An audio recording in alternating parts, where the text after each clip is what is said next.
અમરેલીના બગસરા શહેરમાં રમજાન ઈદની ઉજવણી કરવામાં આવી। બગસરા શહેરમાં ઈદગાહ અને મસ્જિદોમાં નમાજ અદા કરવામાં આવી। મુસ્લિમ ભાઈઓ દ્વારા અને એકબીજાને ઈદની શુભેચ્છાઓ પાઠવી। શહેરમાં શાંતિમય માહોલ અને ખુશહાલી સાથે ઈદ ઉજવણી કરવામાં આવી।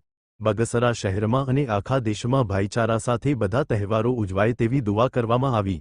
બગસરામાં રમજાન ઈદની નમાજ બાદ મુસ્લિમ બંધુઓમાં છવાયો ખુશીની માહોલ। બાઇટ જમાલભાઈ સરવૈયા મુસ્લિમ આગેવાન, બાઇટ મુનીરભાઈ અગવાન।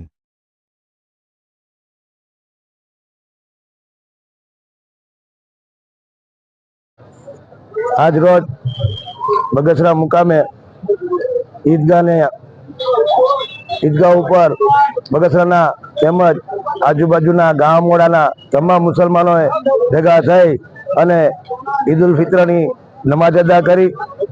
એક મહિનો આખી અલ્લાહ પાકની ઇબાદત કરી, રોજા રાખ્યા, તરાવી પડી, નમાજો કરી અને જેને અલ્લાહે દીધું છે એને ઝકાત ખેરાત સદકો કાઢ્યો।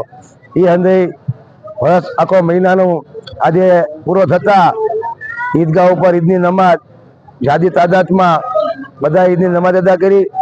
બગસરાના તમામ મુસ્લિમ બિરાદરોએ એકાબીજાને અરસપરસ મુબારકબાદી આપી અને અલ્લાહ પાસે દુઆ કરી કે હર સાલ આવી રીતે રમજાન આવે અને આના કરતા વધારે ઉત્સાહથી ઉજવાય અને નમાજ, તરાવીઓ, રોજા અને જે એનાથી સખી સખાવત થતી હોય તે આ રમજાન મહિનો એક ઇબાદતનો મહિનો છે।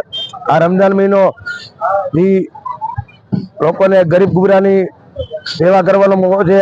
ત્યાંમાં જેટલું અલ્લાહે તમને દીધું હોય એમાં ઝકાત ખેરાત સદકો કાઢી અને બધાએ આજે ઈદની નમાજ અદા કરી અને બધાએ અલ્લાહનો શુક્ર માન્યો હતો। અને બગસરામાં આવી જ રીતે તમામ હિન્દુ મુસ્લિમ ભાઈઓ એક સાથે રહી અને ભાઈચારો કાયમ કરે એવી દુઆ। અસ્સલામુ અલૈકુમ।